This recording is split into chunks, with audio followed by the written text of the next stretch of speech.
Բեկլարյան վերջի շրջանում Նիկոլ Փաշինյանն այսպիսի հարց է բարձրաձայնում, օրինակ երբ նրան որևէ կարծիք են ասում, որը նրա սրտով չի, նա արցախցիներին թիրախավորելով ասում է դուք ինչու եք ողջ, դուք ինչու չեք զոհվել։ Նպատակը ո՞րն է, պարոն Բեկլարյան, այս ամենի նախընտրական։ Ինձ եք խոսցնում, չհասկացա։ Ձեր կարծիքն է հետաքրքիր։ Նիկոլ Փաշինյանը բոլոր ձևերով ատելություն է սերմանում, պառակտում թշնամանք հայ ժողովրդի մեջ։ Ու գլխավոր թիրախը Արցախի ժողովուրդն է, որովհետև արցախցիների իրավունքների հարցը, Արցախի հանձնումը իր կոկորդին է մնացել։ Դրա համար էլ ամեն ինչ անում է, որ հնարավորինս արժեզրկի Արցախը, արցախցիներին, Արցախի ժողովրդի ինքնությունը, իրավունքները եւ այլն։ Պարոն Բեկլարյան, բայց երբ հարցնում ենք օրինակ ինչպես են իրենք այդ խոսույթը տարածում հանրության մեջ, ինչպես կարող է հայ մարդուն հարցնել ինչու չէ զոհվել, ԿՊԱ-ականներն ասում են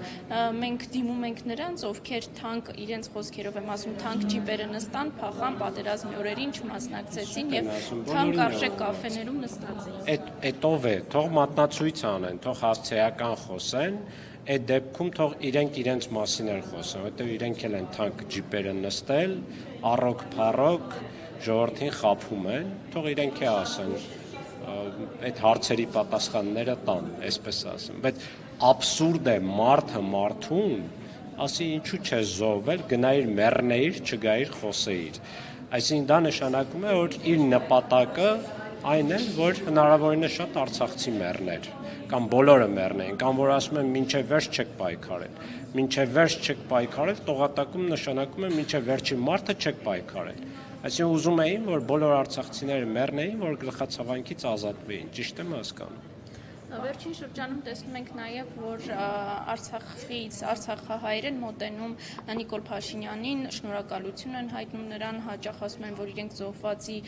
հարազատ են, բայց մոտեցել են, որ շնորհակալություն հայտնեն ձեր գնահատականը։ Ճիշտ չեմ բացառում, կարող է լինել, նաև չեմ բացառում, որ բեմադրված է, արցախցի չէ, կամ արցախցի է, տարբեր ձևերով համոզել են, գնել են, ստիպել են, ուղեղն են լվացել, բայց պետք չէ որևէ մեկը փորձի արցախցիներին թիրախավորի նաև դրա համար, ինչու որ ոչ արցախցին է մոտենում, ասում է դա ձեզ համար ընկալելի է,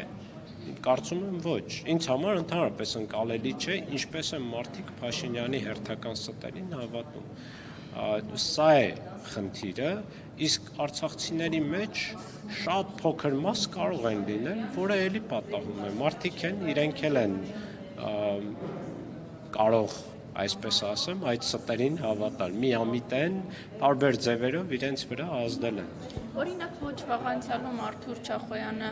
սատարում էր Նիկոլ Փաշինյանին, ամեն դեպքում չէր քննադատում, իսկ հիմա արդեն Արթուր Օսիպյանը ներողություն, իսկ հիմա արդեն կալանավորված է։ Դա էլ իր բախտն է, ինչ ասեմ։ Այդ դրվագի հետ կապված ձեր կարծիքը արտասանեք։ Հերթական հակաարցախյան դրվագն էր Փաշինյանի կողմից եւ ասեմ, որ Օսիպյանը ի տարբերություն իր արցախյան գործունեության բավականին կառուցողական ու օրինական էր, այսինքն այս պարագայում ինքը ես չեմ ասի, թե որևէ օրինականության սահման է անցել, իսկ ես չեմ լսել։ Ամեն դեպքում այդ հոդվածով են։ Որը բամբուլները քամուն տալը, դա բռնության կոչ է։ Այսինքն բամբուլները քամուն տալը բռնության կոչը, փաստորեն Փաշինյանի այն ամեն ինչը, ինչ ասում էր, ասֆալտ փռել, սատկացնել եւ այլն, դրանք բռնության կոչ չի։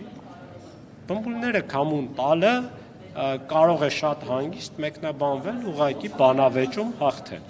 Ու դա սովորաբար այդպես է։ Օսիպյանը Արցախում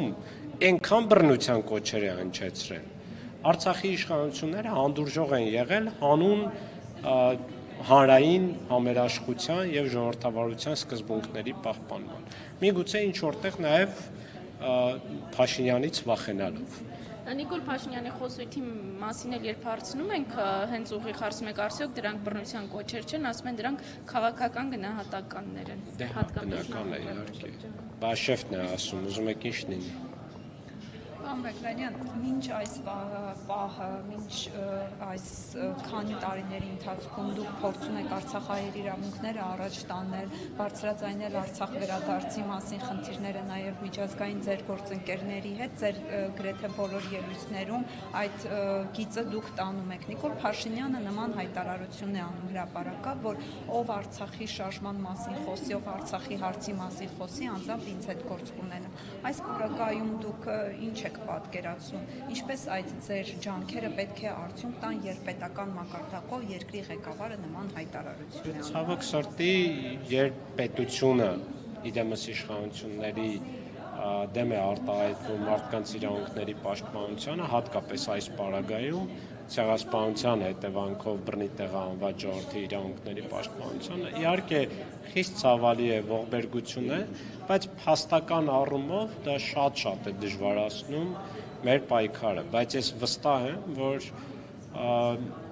իշխանությունները ինչ էլ անեն, Փաշինյանը կլինի, թե ուրիշը կլինի, միևնույն է Արցախի ժողովուրդը իր ինքնությունը ունենալու է եւ ինքնությունից բխող իրավունքների համար պայքարելու է։ Դա կլինի Բեգլայան Արտակը, թե Պողոս Պետրոսը, ես վստահ եմ, որ ամեն մեկը իր մասով անելու է։ Ես ուղղակի դերակատարներից մեկն եմ, իմ խղճից ելնելով, իմ դավանած արժեքներից ելնելով, փորձում եմ իմ բաժինը կատարել։ Բայց ես վստահ եմ, որ այս պայքարը չի մարելու, քանի դեռ կա Արցախի ժողովուրդ եւ քանի դեռ մեր իրավունքները չեն վերականգնվել։ Ու դա կլինի այս իշխանությունների օրոք թե հաջորդ, ուղղակի հարցն այն է, որ խոչընդոտները ավելի քիչ կլինեն կամ օգնող կլինի, եթե ազգային իշխանություն լինի։